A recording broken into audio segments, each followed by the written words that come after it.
Para every time nakakain kayo doon, ipapasok nyo na lang sa My Fitness Pal. Mag-create kayo ng food. Ilagay nyo lang itong yung mga macros and calories niya. Di ba? So, punta tayo dito. I-quick add nyo muna. Kasi di pinasok nyo yung macros, kusa siyang mag-a-add dito sa calories. Pag nag-create kayo ng food, hindi. So, ngayon, kukopyahin nyo na lang to doon.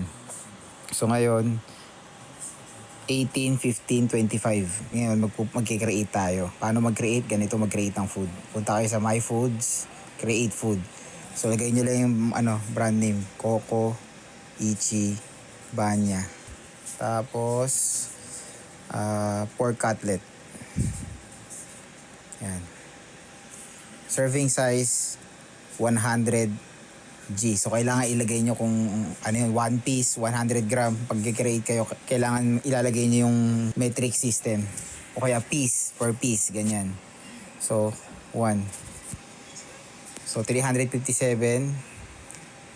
18 yung protein natin. Yung fat natin, 25. Tapos, yung carbs natin, 15. Ay, 15. Yan.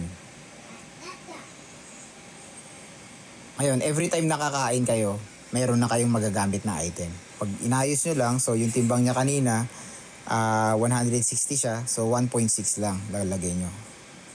Yan. Tapos, tanggalin nyo yung quick add. Tanggalin. Usually, ito yung ginagamit ko yung nasa taas. Kaso, manipis yung cutlet ng Coco Ichiban niya. Ito makapal yung cutlet na to eh. So, yan. Ganyan siya.